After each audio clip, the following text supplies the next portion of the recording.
It's not piracy, it's preservation. Honest. All this and more coming up on This Week in Retro. High-resolution color graphics. This land of high technology.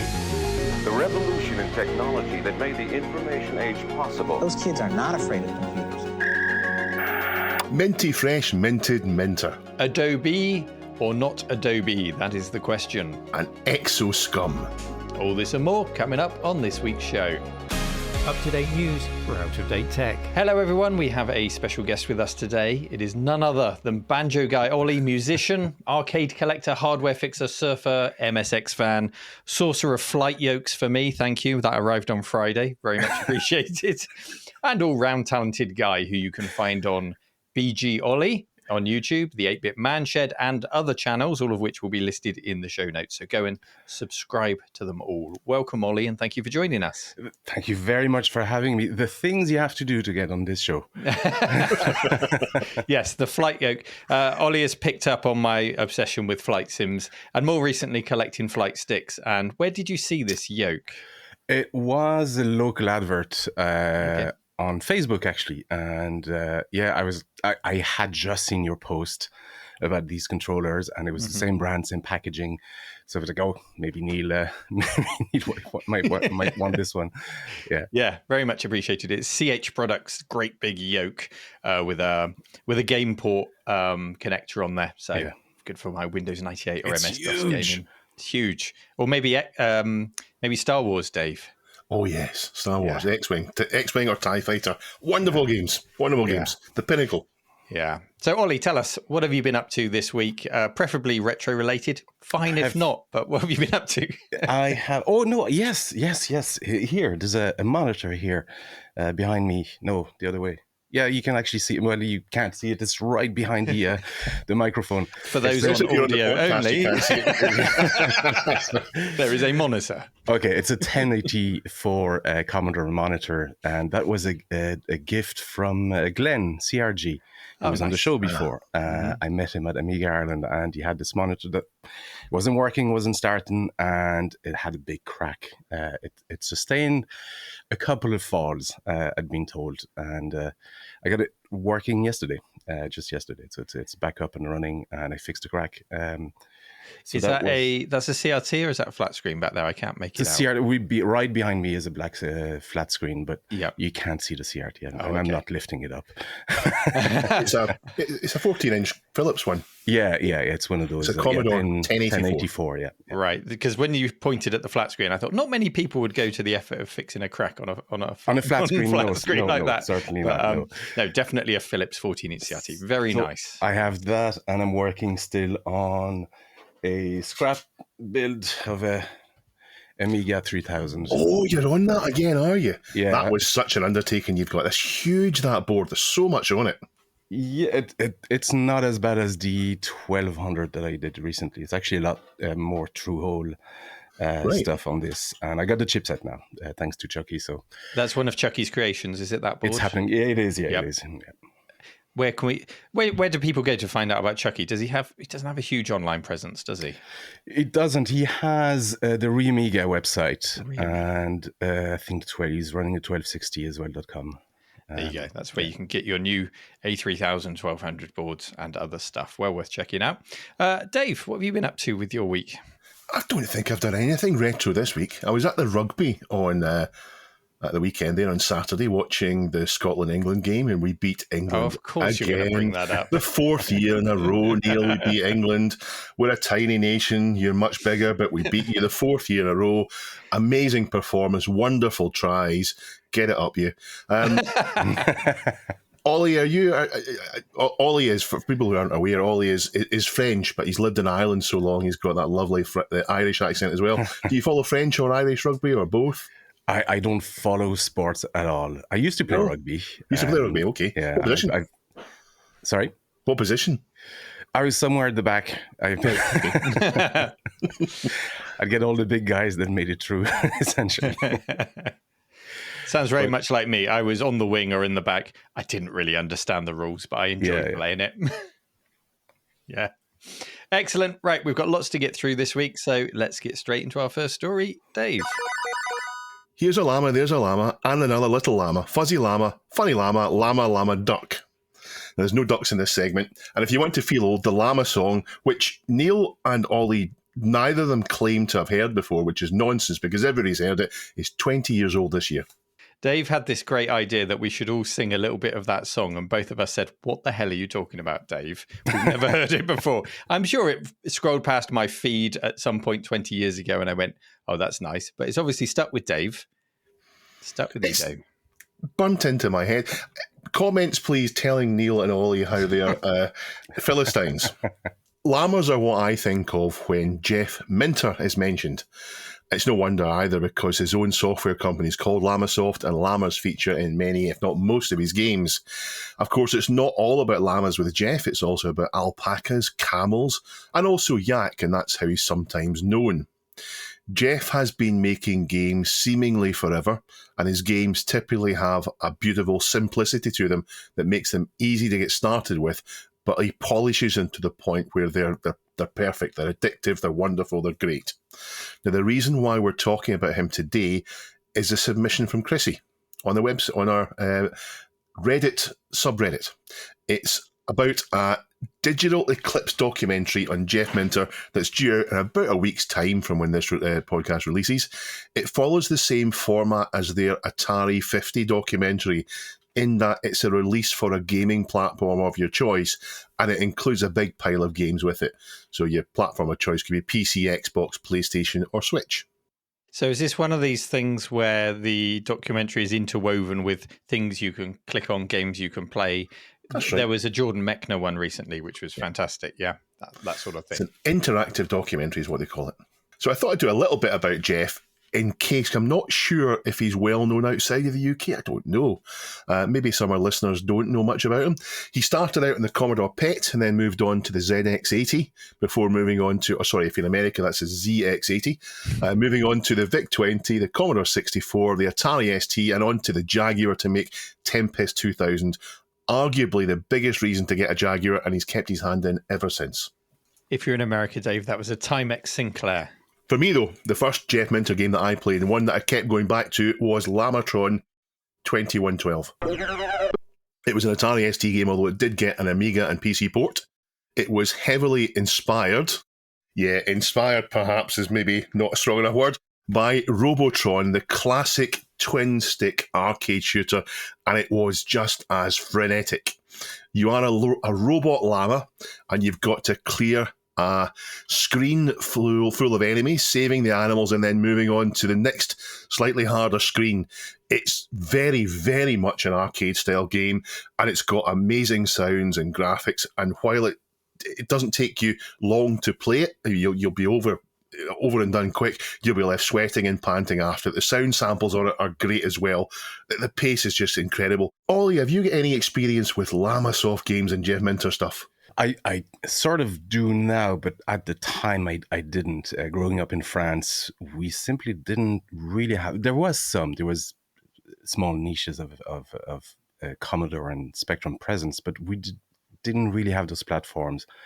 It was more Amstrad, and there was a lot of very old stuff like Victor and Alice and these type of computers. So that section of 8-bit computers we didn't quite have. So I didn't know who Jeff Minter was until much later when I moved to Ireland and I started getting an interest in all those platforms that I didn't have and discovered Llamasoft. Yeah, but back then I have no nostalgia really for that and those machines really.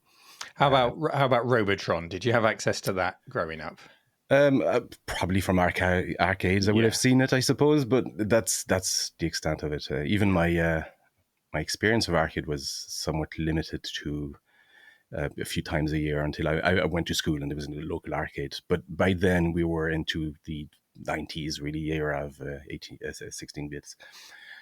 So yeah, he's not a household name in France the way you would be here in Ireland and UK.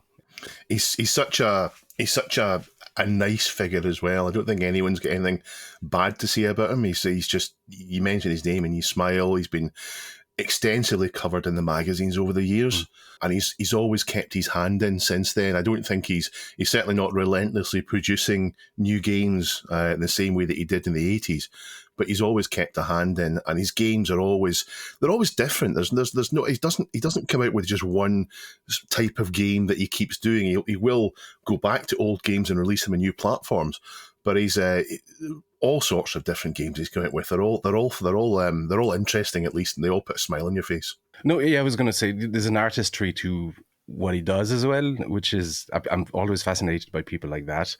Having been a musician and a painter before, like I just love the way that he gets an idea and just runs with it. And yeah, it's people like that are fascinating to watch. I'm actually looking forward to that documentary. Yeah, it's artistic, and it's often technology driven, because you'll find he makes versions of games for the most obscure systems, like what was the DVD player with the built-in gaming features? There was that. He made probably one of the only games worth playing on the Jaguar. He's worked on all kinds of weird systems and always does a good job of it. For me, Llamatron was the first Jeff Minter game I played. I think his earlier games, there were the Mutant Camel games, when they Attack and Revenge. They were aimed at the C64. I had an Amstrad CPC. So like Ollie, I didn't really have access to the games. Perhaps I played them once or twice at a friend's house. There was a piece of software called Psychedelia.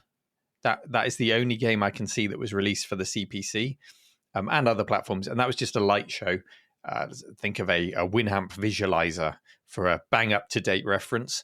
And it didn't listen to music or anything. You wiggled the joystick, you pressed keys, and you sort of did things in time with the music to create your light show on the screen. A typical Jeff Minter bizarre thing that gets published. Yes, Dave? The most typical Jeff Minter game name, I think, has to be Mega Galactic Llamas Battle at the Edge of Time. Yeah. So yeah, for me, Llamatron, it was on the Amiga 500 that I played that. And there was definitely a WTF look on my face when those sound samples started playing. They're great. There's a very seductive ooh from a lady, and then there's this Mandelbrot-shaped enemy, because why wouldn't there be?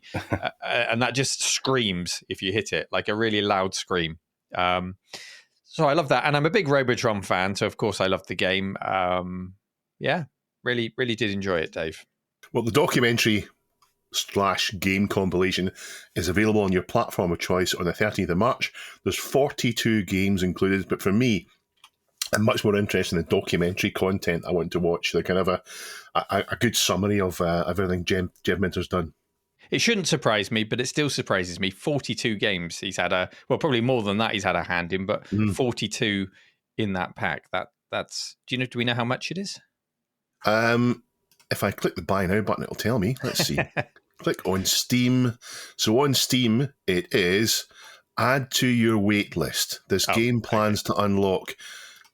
Keep talking and I'll keep clicking. And okay, Ollie's back. Ollie. I was wondering, is it going to be like that Karateka documentary that was released? Is that the same crowd doing it?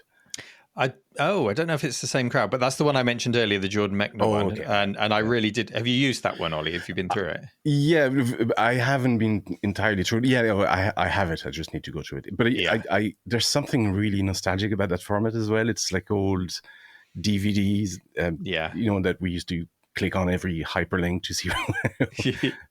Yeah, look for all of the director's commentary, squeeze every piece of that DVD out that we could. Yeah, so it is. They've done the Atari 50th and Jordan Mechner. That's the same one, correct? Yeah, same people going on to it. So they've got a track history of doing good things. So, I'll definitely be getting that one. Ooh.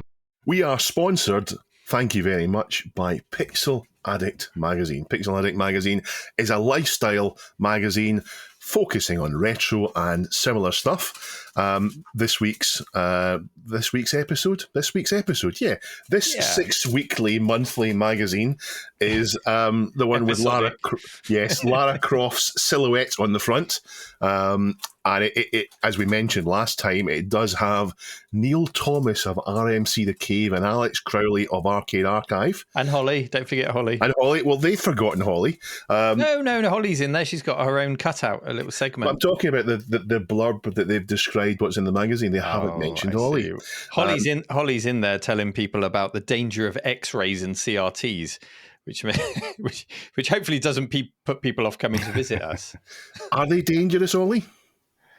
They can be. A lot of CRTs now would have an X-ray protection circuit that shuts off the CRT, but not all. Older monitors do not have that. So, and sometimes you find an old chassis and you don't quite know what size tube it is for, and so plugging the wrong size chassis into the wrong size tube can have issues with X-rays. As a rule of thumb, if I can see a player's spine from behind them when they're on an arcade, I tend to hit the power.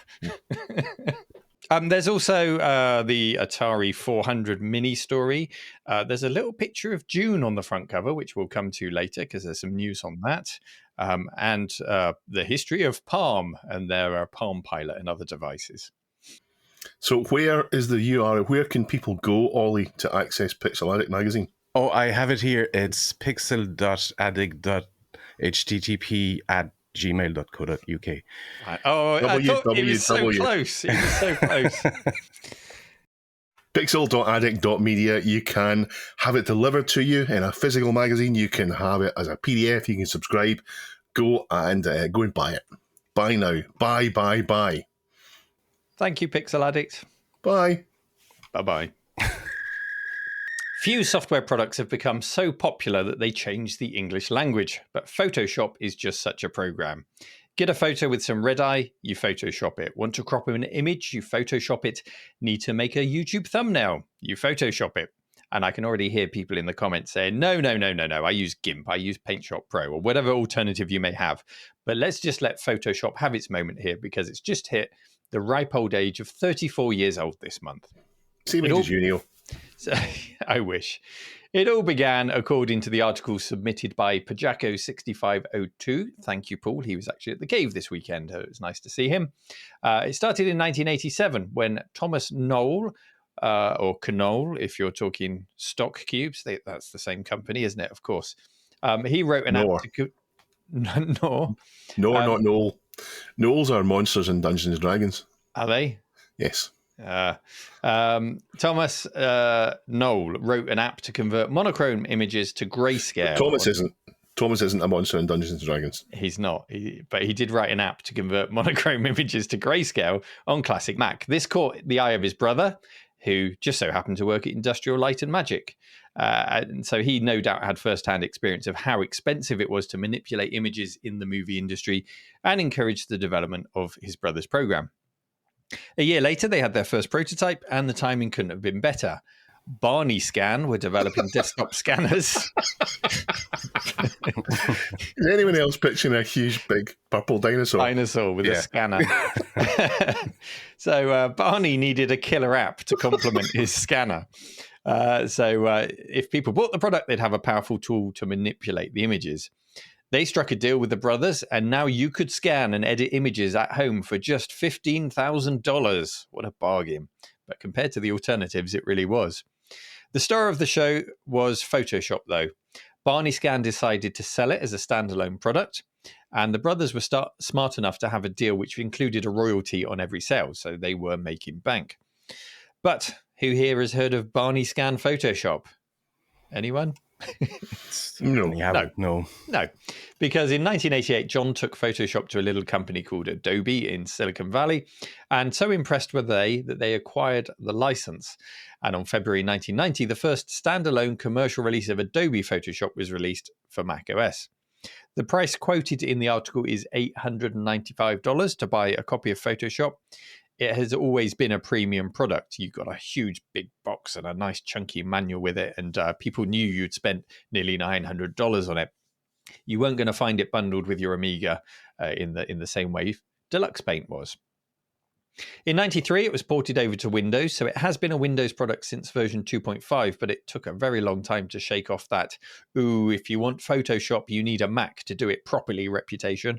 I don't know if that was propelled by the user base or Adobe itself. I suspect the Mac-owning user base. In 1995, the brothers then took another deal. Adobe paid them $34.5 million for the rights, and no longer had to pay them royalties. So they did pretty well out of it. That's a huge amount of money in 1995. Yeah, that's enough to retire on. Yeah, oh, easily.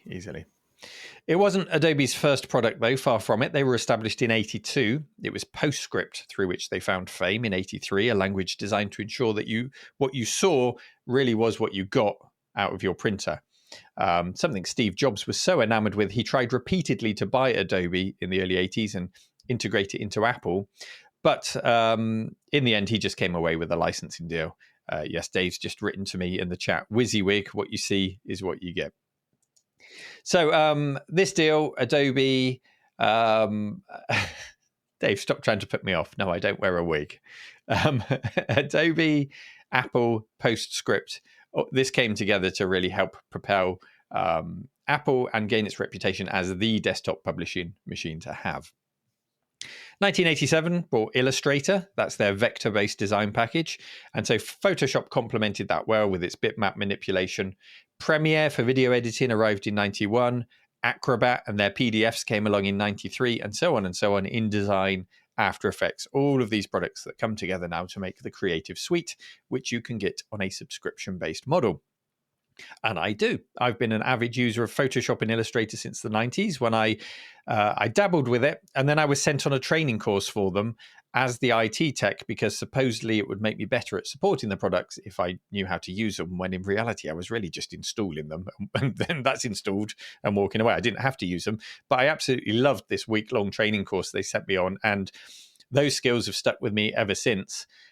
And the shortcuts, pretty much all of the program, even though the interface looks very different, I still have my hand in exactly the same position at the bottom left-hand corner of the keyboard, using all the shortcuts as I did in the 90s.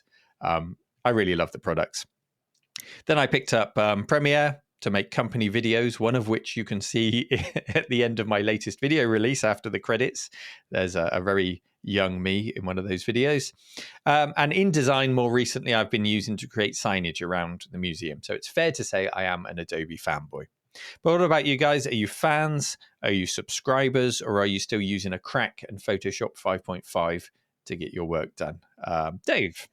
But before I criticise Adobe, I should say that if we're going to say, let's say Photoshop have its moment, then yes, there are alternatives out there, but they're all based on Photoshop itself. They're all doing what Photoshop did. So they're all, if you like, if you want to call a word processor, and then Photoshop is a Photoshop.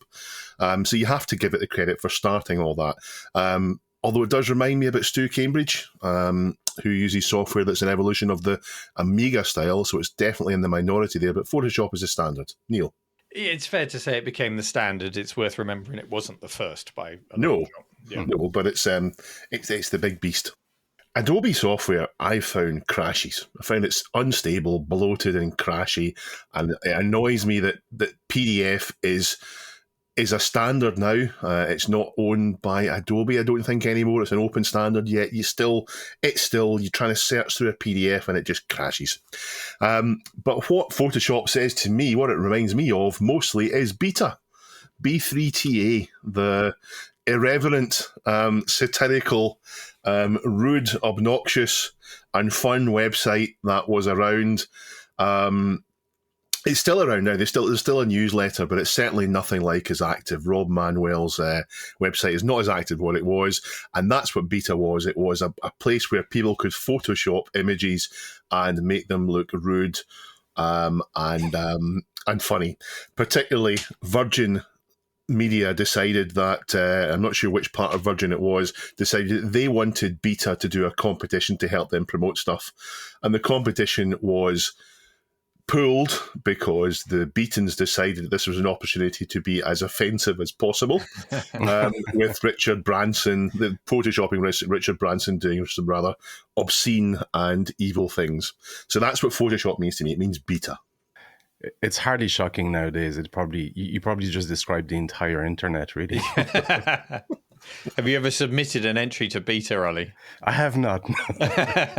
It's been at least a decade since I last looked at it. Am I right in remembering there would be a theme and everyone would do their entry for the theme, and then would there be a winner, or would it just be upvoted? Yeah, there would be a winner, a top 3 on the next newsletter. I think that's how they would do it. And they would pick a theme and you would put it in, and that's why Virgin sponsored them to do a theme one week. It was Virgin-related stuff, and it got cancelled halfway through because it was just people said, right, let's see if we can absolutely break this. Yeah. How about you, Ollie? Are you an Adobe fanboy? I wouldn't describe myself as a fanboy, but I do pay the subscription for both Photoshop and Premiere. Yeah, I mean, they're great. They're great softwares. It's interesting, there's still wars between what software to use for the same job, essentially, and they're pretty much clones of each other. And it's something I see also in the sort of music industry, with which DAW is the best tool for producing music. And the only answer... It's an Atari ST, isn't it? It's an Atari ST using Steinberg Cubase. It's got MIDI, you know. Yeah. Yes, Dave. Yes, Dave. I'm glad we settled that. But whenever you get into conversations about it, ultimately, everybody agrees it's what you're used to. You know, you're used to Photoshop, you're used to Adobe, you're used to whatever product. It's how quickly you can get things done. Because at the end of the day, GIMP does similar stuff. There's loads of Photoshop-like softwares that pretty much all do the same stuff. It's what you're used to. And if the purpose is just to clone Photoshop, then why not use Photoshop in the first place? Because especially with the subscription model now, they can actually push innovation. Like nowadays, you can actually use AI within Photoshop to content fill some areas that, you know, maybe your photo is a bit too small or not high res enough, or things like that. Oh, I've seen that with game covers. We saw that on RMC Discord with game covers. Things like, was it Speedball or something? Someone to just make it bigger, and then I did Xenon 2. Xenon 2. Xenon 2. Oh, Colin the alien in the shop. So I expanded the shop sideways, and you saw things on the shelves. I expanded it down, and well, you don't want to know what was going on underneath Colin's waistline. It was not safe for work. I'm not saying it always works. But it's been very useful. I used it for my thumbnails quite a bit. There's a song I released recently with that puppet Simon, and the entire background is 3 layers of auto-generative fill with Photoshop. Mm-hmm. So the only thing that's real there is the puppet and myself, and the rest is... I think it's really useful. Yeah, I helped Alex with his latest arcade thumbnail. It was about gunfight, had a little cowboy on the front. So I just typed in Wild West backdrop with cactuses, and there you go. It creates it. Just something from nothing. It's quite wonderful. And also the ability to select subject. I use that all the time. It will just very cleverly go, I recognize that as a human, and I will select them. And you're not painstakingly, drawing around them pixel by pixel to select them. Very useful. Yeah. How about your video editing? Are you a Premiere man? Premiere as well. Yeah. I started on a Mac. When I started my channel, it was on a Mac, and I was filming with an iPhone. So I had whatever After Cut, or can't remember. Final Cut. Final Cut. Yeah. And because that just came with it, when I moved to PC, I just used Premiere right away, which was very similar. Again, all these tools do the same stuff, slightly different sometimes, but it's about how you are you used to the shortcuts and have your workflow designed around it. I'll stick with it then. How do you come up with, when you do your music videos, obviously there's lots of little windows of you playing different instruments, and you've got them all timed to play the song correctly. How do you make that happen? Because obviously you're not manually lining up each and every clip. Does that get exported? You are? Oh, I am. Wow. You sync it up to the audio. So you have a click track to start, and then the click track dies once you start, or you keep it along sometimes. But I sync it to the first 4 beats of the click track initially. So each video track is synced up like that. I think there's a way to do it automatically, but it's easier and better usually to do it manually. And it's 30 seconds really. So for the non-musical people out there, just want to just make sure I've understood this correctly.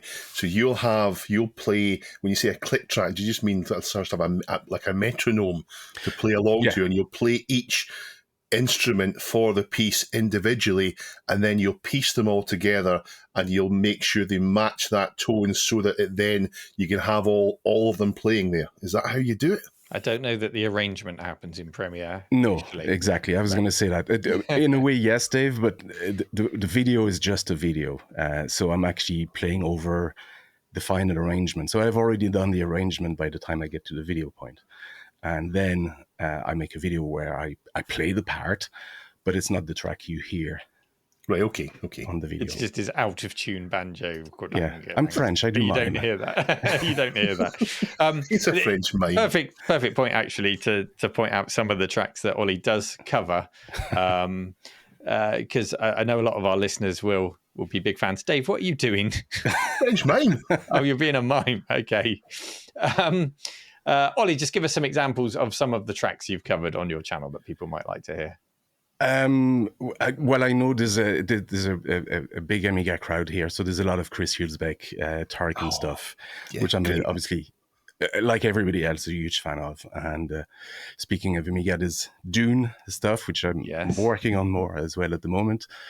So the few Dune tracks, but it's a lot of arrangements with acoustic instruments or more traditional type of instruments that you'd find in Irish music, for example. So there's accordions and whistles and mandolin and banjos and things like that. Would you mind if Duncan just dropped in a little clip of an example? Oh, please, yeah. Let's do Absolutely, that. Let's hear a bit of Ollie's music.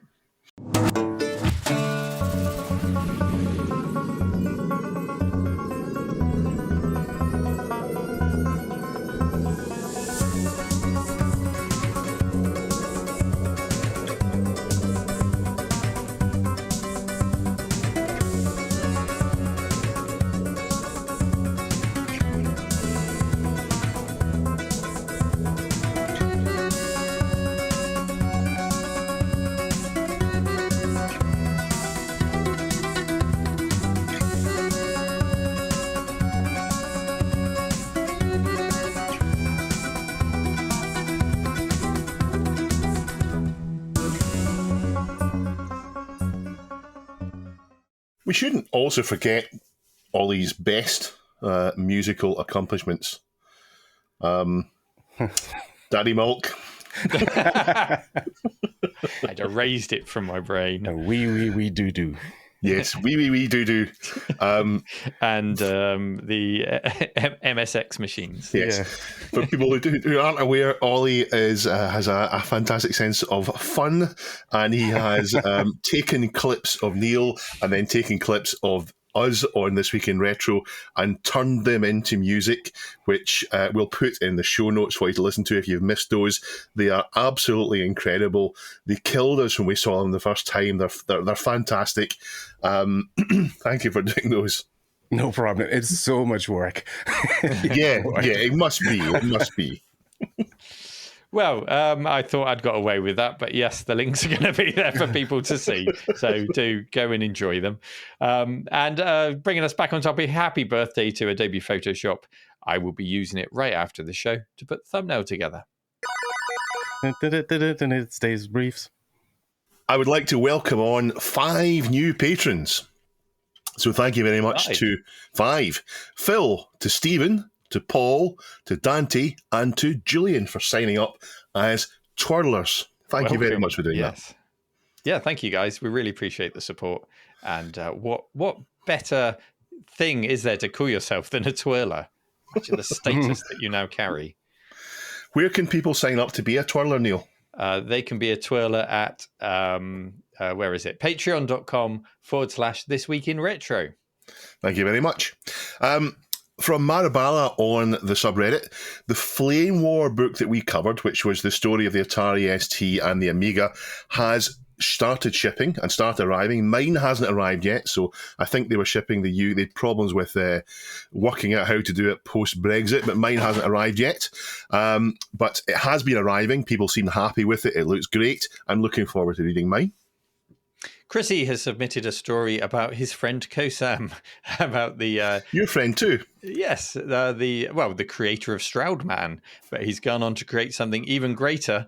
It's the Sega, it's the Neptune, isn't it? That's what it's called. So the never-released Sega console, which was supposed to be a Mega Drive and a 32X all-in-one. It was covered by a YouTuber previously, whose name escapes me. I do apologise. Hopefully Duncan can put it in the So show that was notes. the case was made, and then he made a kind of he built together, and then COSAM has now created a PCB to make it easier to do so it. an actual Mega Drive was hacked together with a 32X to fit in this case. Yeah. And now COSAM has created an actual PCB for a Neptune that fits in this beautiful looking injection molded case. And to all intents and purposes, you have a Sega Neptune. Amazing. Wow. It looks brilliant.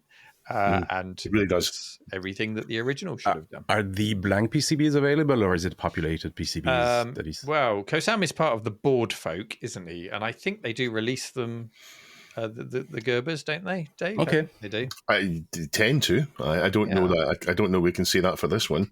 But yeah, link in the show notes. Go and bully him in Discord, Yeah. Ollie, and I'm sure he'll give you the files.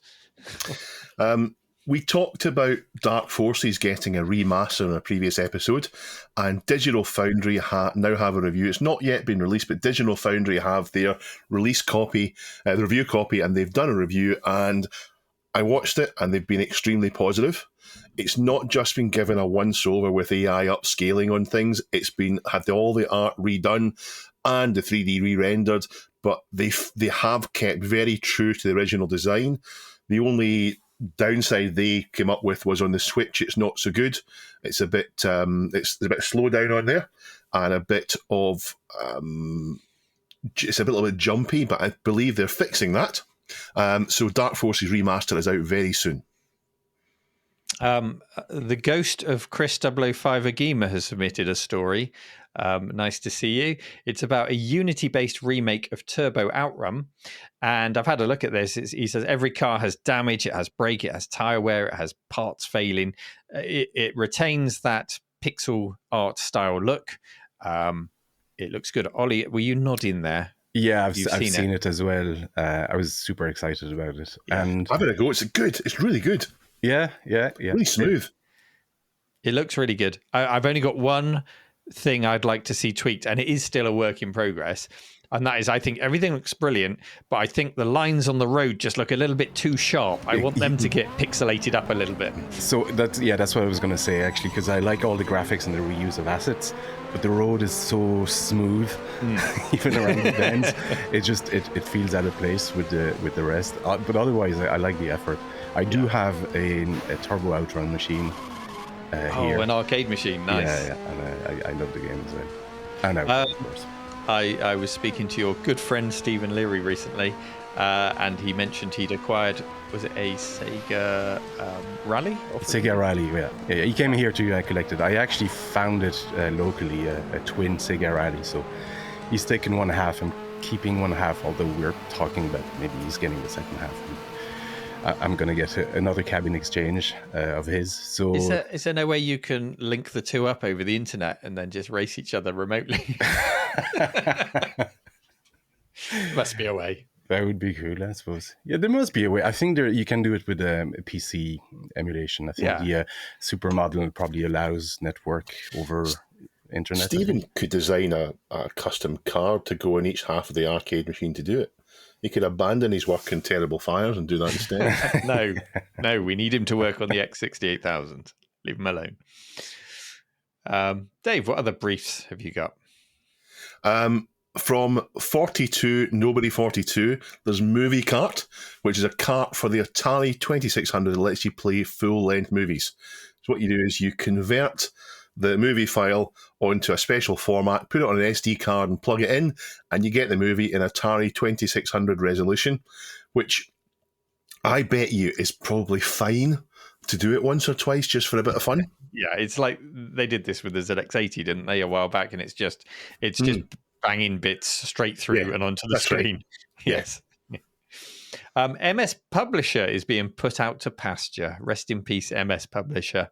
I remember that being a staple in the school computer classes. I had a lot of fun. It was probably one of my earliest examples of actual desktop publishing, although people would argue that perhaps it's not precise enough to be true desktop publishing. It was a lot of fun. From Lord Borak, 3 newly found unreleased prototypes for the 2600 have been found and dumped. They are from publisher UA Limited, which at one time had planned to release them for the system in the early 80s, and they were all based on their previous offerings for the short-lived Emerson radio console, the Arcadia 2001, which I've never heard of. So these are 3 games that never made it to market, which are ports of games for a console I've never heard of. All right, Chris. Fantastic. From Colony Activist, the original June is being remade for AGA Amigas. A wonderful game with wonderful music, and unrelated to, well, I guess it's related by movie to the June 2 game, which was the later real-time strategy game. And you had the adventure game was the first one. The second one came about because the first one was in development, and then for some reason somebody thought it had been canned, so they started another one, and then it turned out the first one hadn't been canned, so they ended up with 2 June games. But I'm not complaining because they're both good games, and I think, Ollie, you're a fan, aren't you? Or I know you're a big enough fan to have covered the music. Yeah, I'm a huge fan of Dune as a series in general, and I first discovered it with the game, and then after finishing it, I bought the first book, read it, the second book, read it all throughout the 7-book series. And I've also read all the novels that is it son or grandson, wrote after that, which is actually twice as many novels as the original ones. And I think I've read Dune about 3 or 4 times now. Yeah, it's fantastic book. I've even got a Dune t-shirt on. Wow, this is unusual. We actually have an expert on the show. So, Ollie, there's a new version of Dune being redone for the AGA. My understanding of the short video I watched was they looked to be taking out the David Lynch style graphics because the graphics were based on the David Lynch film, and they look to be replacing them. Is that what's happening? It seems like it. Yeah, I think what these are they feel very AI-ish. And so it's I would guess that this is an AI rendition using the original graphics as a prompt to create that sort of art, which I think works well. It's actually quite beautiful to look at. It's a fan game. It's a fan effort. Yeah. If whoever owns the right to Dune did that and presented it as a remaster, I would probably have objections to it. But it's a guy on his own doing that, and fair play to him. Yeah. The game itself is fantastic. It really does get the feel of it. The music is epic. The ad-lib gold music is epic for it, or the MIDI music for it. And the actual original music has now been remastered now that copyright is expired by Stéphane Pic, a French composer. Yeah, he reached out to me before he started on that, asking me if I'd be interested in having the covers in a second CD that goes along with that. But he hasn't. We haven't talked after that. So I think that project is canned. He's released the remaster now, but I don't think he has intention to release another CD with covers. There's only so few covers anyway of Dune, so. Yeah, there's one that I listened to an OC remix years and years ago. It's absolutely fantastic. But yeah, he's done that. I hope he does a physical release of it, because I'd love to buy it in vinyl. I think he's talked about physical release, and yeah, it's not in the cards. It's just I don't know that there's enough people willing to buy it. It's just a shame. So Dictate Chester says an endgame exploit discovered for the original Xbox. This is a hack that allows code to be executed, which means it's even easier to soft mod them. You only need a memory card, and you can break the locks on it. And there is even more on the subreddit. Too much to cover here. There's more on the subreddit. Have a look, go and read some stories, and find yourself something to do on there. Where is that, Dave? The subreddit, it's pixel.addict.media. It's reddit.com/r/this week in retro. Exodus is a massive package of games aiming to have every DOS game and aiming to have them in a way which is playable on modern PCs without configuration, extracting, installing, and conflicts and all the rest of it. you say that, I did manage to download it and completely mess up the install and have to download it again. I know why. Go on. It's because you didn't follow the simple instructions. That is exactly why, yes. It aims to have them be compatible and present them in a way with manuals, etc., in a way that's easier to navigate and enrich the experience, rather than, for those of you who remember the old abandonware sites, you would get the game in a zip file and that would be it. This presents them in a much better way. It's a noble goal and one that they've largely achieved. The project has recently gone further and added magazines and other things to the archive. So it's much more than just a way to get some pirated games. It really is. With each release, they've added significant functionality. For example, version 6 adds universal configuration options. There's collections of WADs for Doom or for unlimited adventures for the D&D game. There's more to it there. You can criticise it as a piracy tool, but I think you'd be wrong to do so. This is a massive effort of preservation, and the end result makes these games accessible, making the experience much better, and it will keep the door open to these games for people who wouldn't go through the hassle of running them. If you didn't have a PC back in the 90s, I'm not sure if it's feasible for you to get things running other than just launching a package game like you would get on GOG or Steam or on this. It is piracy. I don't think it's centrally hosted anywhere. Is it? No. So it will be hard to shut that down. So, yeah, I'm not saying it's not piracy, but I say if you criticise it as just a piracy tool, you're wrong. It's not just that. It's more about preservation than piracy, I believe. Personally, I think what I was getting at there is I don't think there's a huge risk of it suddenly being shut down because it's not centrally hosted. It's shared over torrents. I'll come to that later on, but yes and no. Yes and no. Okay.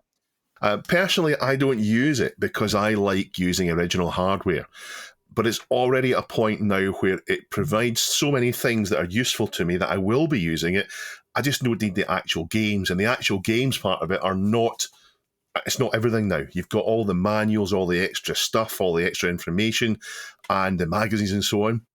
So thank you to Happy Coding ZX for submitting a link to a different but related project called EXOSCUMM VM. So this is a kind of a branch of it. Scum VM is an evolution of a project that was focused on LucasArts point-and-click games. We've talked about it before. Scum being LucasArts' own engine for making games. So Scum VM was originally an engine to play those games. It then expanded to cover adventure games and then on to more games like RPGs, for example, Neil. Ultima. Ding, well ding, ding. done, yes. The issue is that it's a massive set of engines. It's not just one engine, it's a collection of them. And it now recognises 11,000 games, but they're not all working well.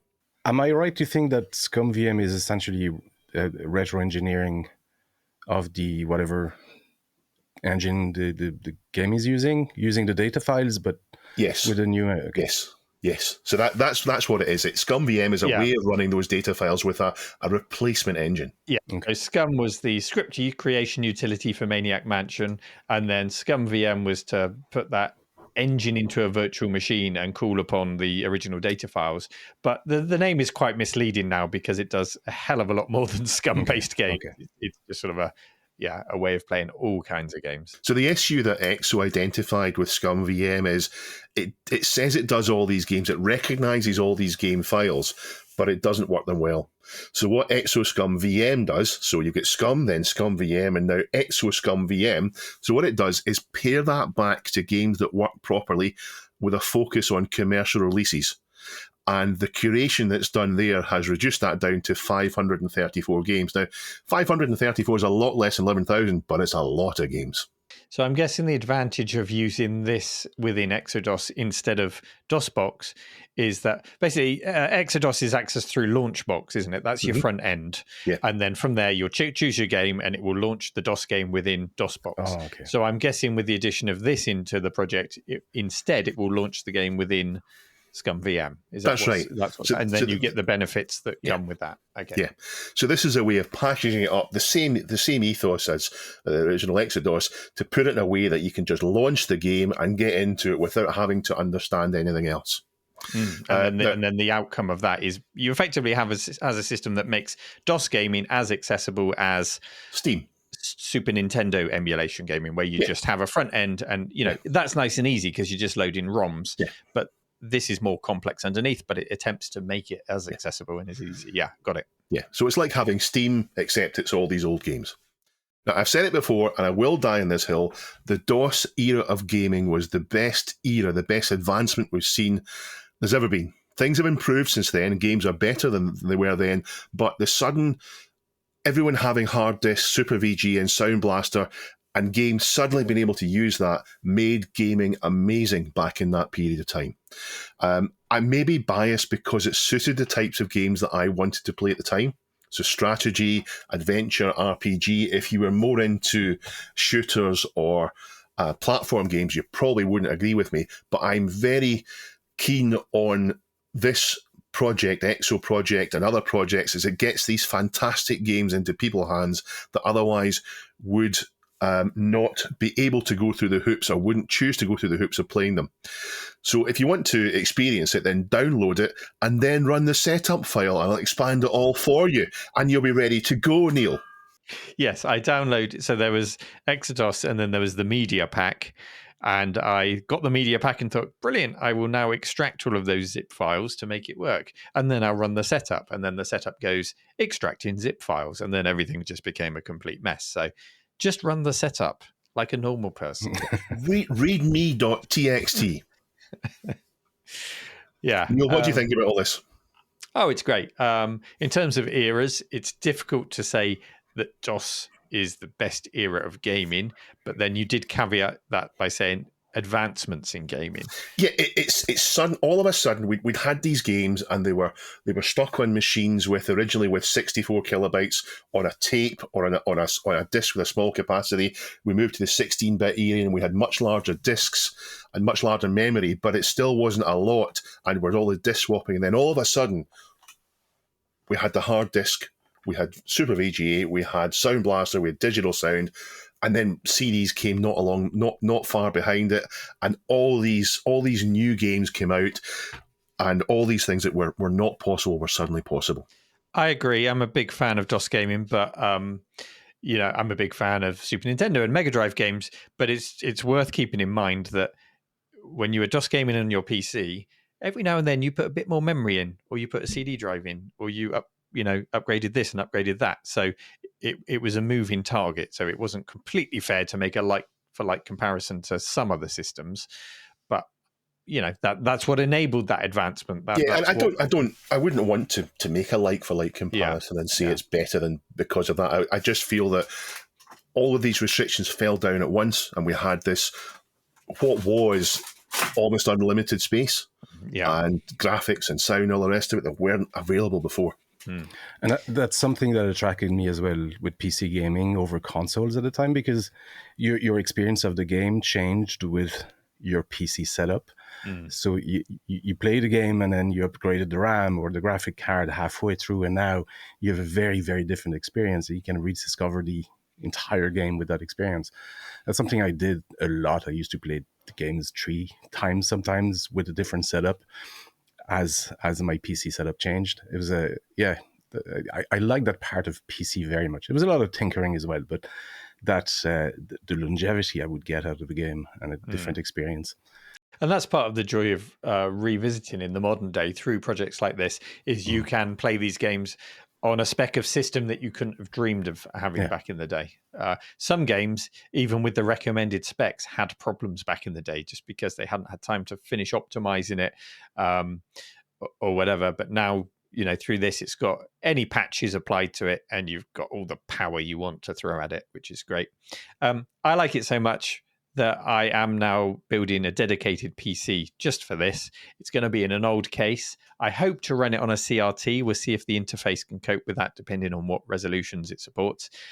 And then people can come to the museum and play on the actual machines. And if someone says to me, oh, have you got, I don't know, Billy's Big Day Out or some DOS game I've never heard of, I can say, actually, come and sit here. And you can Ultimate Underworld. You can get a close to authentic experience that way. So that tells you how much I love it.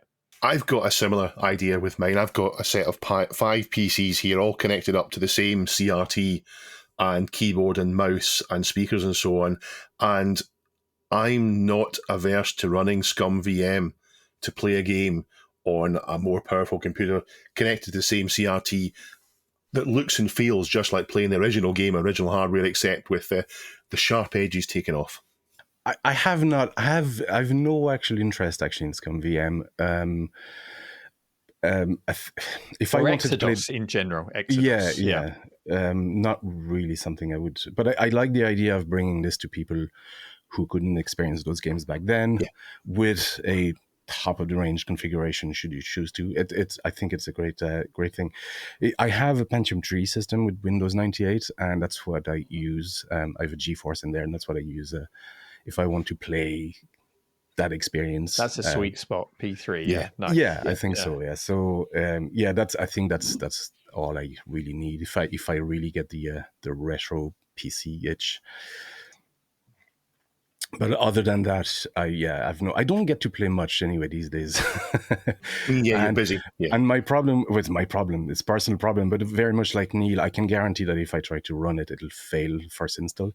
And it's because I just hate those layers of frameworks installed upon Launchbox and all this kind of stuff. I find myself tinkering with it a lot more than actually playing games. What I'd really like is to have this all set up and as a kind of a portable install that I can put on a USB drive and go, right, if I screw anything up, I know I can just plug that in and I'm back and working. I think, this project is designed to solve those issues, Ollie. It's designed so that you can install it and be ready to go. Sure. It's designed to be better that way. I think the project is massively important, but I do worry about it because it contains games which are currently being sold on GOG and Steam and other places. My worry is that the inclusion of these will cause problems for the project, although since it's distributed by torrent, the worst that could happen is development stopping. What's already out there, you couldn't put it back in a box and stop it being there. So if one day Exodus just the something legal happens and the doors slam on it, then what's out there will still be there. What I'd like to see, and I'm sure this will be controversial, I'm sure many of our listeners will not agree with me, is that any game that you can easily buy digitally should be taken out of it as far as the actual game files and require you to supply it with the digital download or the original media files to work.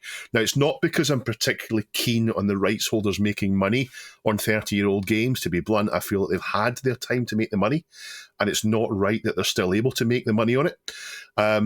But it's because the law's on their side, and I worry that the project might be attacked because of it, and the wonderful preservation, which is far more important than providing the games to people, might be stopped because of it.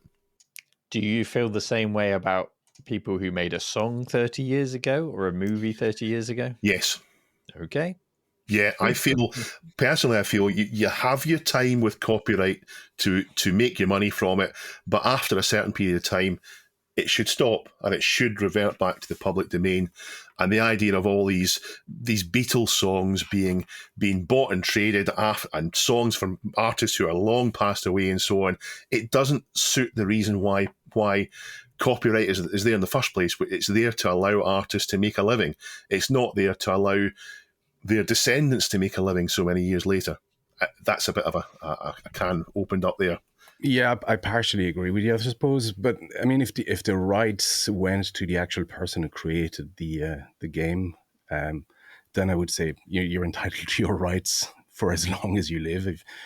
But after that, if you're starting to pass rights between companies and holders and things like that, it gets so murky that it just, after a while, it just feels greedy. Yeah, there does seem to be this trend now for artists sort of thinking perhaps I've hit my peak, my most valuable period now, and then selling their entire back catalogue to a company, and then that catalogue becomes an investment to be traded. Then it gets a bit odd. Yeah, I don't have an answer to all of that. I don't have a white paper written that explains all the answers to it. However, I do think for this project, I would like it to steer away from that, and I would still like it to have the games and all the information about the games there, but require the digitally purchased ones to avoid that problem. They do not include any commercial games that are under 5 years old that are still being sold, though. So at least they've got a recognition of that there. But while GOG and EA and all the rest of it hold rights and are actively selling these things, I worry that one day Exodus development will just stop where it is and we'll only be left with what's there. And I think the preservation they're doing is vital. It's too important to be lost to that. Time now for our community question of the week. And last week's question was short and sweet. What are the best and the worst Microsoft products and why? We don't want any "this was terrible because it sucked" types answers. We want well thought out, grown up answers, because that's what we like here. So I have taken it out of contest mode there, Dave, while you were waffling on. And we have our answers in order. So I'll read out the first one. It comes from the Xbox Vision. And they say, the best is the Microsoft Sidewinder force feedback steering wheel. It was over £100 when it was released. And I remember them sitting on the shelf and gathering dust in the game store that they worked in. It was just too much to warrant a purchase. Years on, I recently bought one off eBay for £20, including postage, and it's absolutely fantastic to use with emulators. The force feedback is exactly like what you'd experience in the arcade. It makes playing Sega Rally an absolutely perfect experience. It's solid, well built, and works flawlessly. If anyone is into arcade races and needs an authentic experience, then you can't go wrong with this wheel. There you go, Microsoft Sidewinder. They did have the Sidewinder range. It wasn't just wheels, it was sticks, joypads. I've got a feeling there was even a Sidewinder headset and microphone. But in general, Sidewinder was kind of a mark of quality. You knew you were getting a pretty decent product with that. Next is Chromatic Core. And he says, best Microsoft Optical IntelliMouse. Affordable, bulletproof, no driver issues, great ergonomics, and, in brackets for the 2000s, gaming-grade optical sensor. More recent MS peripherals are a poor imitation of build quality. I nearly got it right. Peripherals was the hard one. Peripherals in 4. Peripherals are a poor imitation of the build quality and practical design of the late 90s, early 2000s gear. Honourable mention, Microsoft Gaming Zone, simple, effective matchmaking for early online games, which worked well, was light in resources as it ran on a web page, and made for many, many excellent memories playing MechWarrior 3 versus 56 via 56k dial-up. And worst, probably not alone in this one, but the shambles of a halfway house that was Windows ME, the incestuous, unwanted, drunken love child. What an image of Windows 2000 and Windows 98 SE. I upgraded to it from Windows 98, and immediately a load of tricks and tweaks used to make old DOS software run fine in just 95 SE was dead as a doorknob in ME, rapidly made the side grade to proper Windows 2000, and all the wonky driver issues and UI irritations just went away. It ran like a champ until I moved to XP some years later. The unwanted drunken love child of 2098. Let's not sully 2000. 2000 was a great operating system. ME was just, but it got drunk in its own right. It was rowdy. Honourable mention: Microsoft Access, not in and on itself, but This is honourable mention worst. He says, yes. Yeah. Microsoft Access, not in and on itself, but the many, many instances of horrendous technical debt, process bottlenecking, and general sins against enterprise system design that it has enabled over the years by lazy developers or over-eager users. Ick. I'm going to defend Access. So long as you know what you should be using it for and what you shouldn't be using it for, within that window, you can make a thing work in the way you want it to work. You shouldn't be scaling it up to an enterprise system. You shouldn't be using it for a spreadsheet. If you're making a little, like, for example, I once made a human resources database for a very, very small company. We're talking 20 people, kept track of all of their details. Oh, Dave's yawning there. It did its job. I liked it. I like you, Microsoft Access. Okay. Has he finished? Ollie likes it too, don't you? Just, come on, Ollie's got my back. No. Ollie doesn't care. I never had to use it, actually. Yeah. Fine. Would you like to read the third one out, Ollie? Sure. By Nuclear Silo for Sale says, so many choices, but I can't deny how cool the optical IntelliMouse was when it came out. They were great in so many regards, but personally, a very welcome change to cleaning an office full of ball rollers caked with strangest gunk. That's an image. Potentially controversial, but I'm going to also give a best to MSN. Okay. That was super easy to teach people how to use and also relatively easy to modify. Honorable mention to Notepad. I'd have to agree with that, actually, just because it's good. Yeah, that's a good one, actually. I would have said Notepad, to be honest. Yeah. Windows R, Notepad, Enter. I do that all day long, just to pop Notepad up and every day chunk my notes. Notepad plus is better, though. MSN, I assume they mean MSN Messenger, or is there MSN, some other MSN? Not sure. I would assume Messenger, but... Yeah. Well, thank you to everyone who took part. There are comprehensive answers in this week, really comprehensive answers, so it's worth having a good read from Trevor Keverson. It's tomorrow now. Riculicious D, Rich Neptune, Mega Nigel, Lord Borak, Happy Coding, Kefka Floyd, and all of the other. So many answers. So have a good read through all of those for your best and worst. Somebody says the Logical Associate says the best product must definitely be Microsoft Encarta 95. There you go. All sorts of answers in there. New question of the week for this week. Please participate at reddit.com/r/thisweekinretro. Our question to you is Adobe, love or hate their products? When did you first use any Adobe product? Which have you replaced? What software have you replaced it with? And which do you still use today? Tell us all about your Adobe and your Adobe use, and end every answer with, yes, Neil, I also love Microsoft Access. Thank you. Thank you very much to Ollie for joining us today. Please do go and check out his music and his shed and everything else that he does using the links in the show notes. With a subscription. We apologize for Simon in advance. No, we don't apologize for Simon. We apologize for the bleep machine that always gets it slightly wrong, misses the swear words. And thank you for listening. If you enjoy what we do, go to patreon.com/thisweekinretro. And if you'd like to submit some stories for us to discuss, it's on that subreddit. Everything's in the show notes. Thank you, Duncan. Take care. Bye-bye. Bye-bye. Bye-bye. Thank you, Ollie. Bonjour. Bonjour. Bonjour.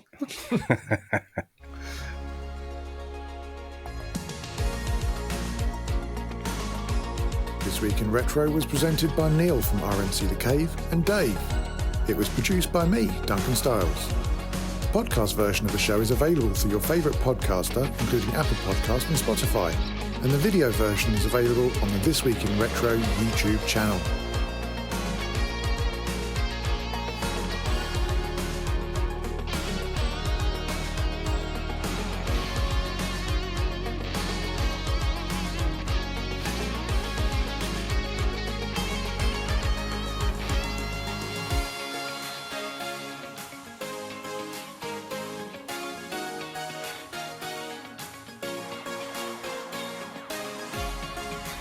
Join our community subreddit at r/thisweekinretro to suggest and vote on the stories we cover on the show. If you watch This Week in Retro on YouTube, please give us a like and subscribe to help us reach new viewers. If you enjoy our show and would like to support it, then please check out the link to our Patreon page in the show notes or description. Thank you for listening, and we'll see you next time for more up-to-date news for out-of-date tech.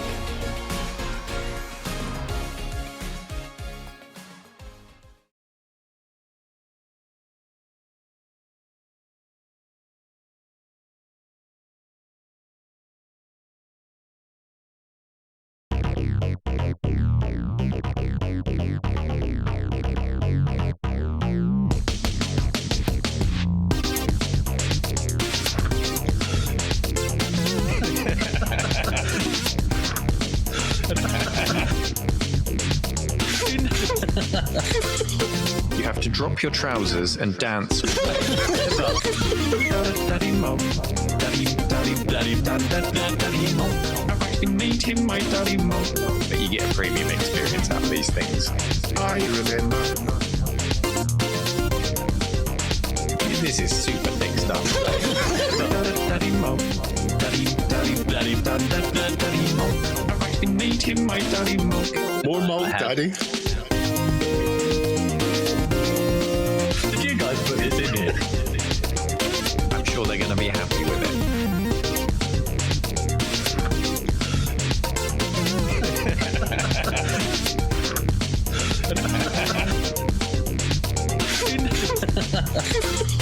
I can double fist Daddy Mo. Daddy Mo,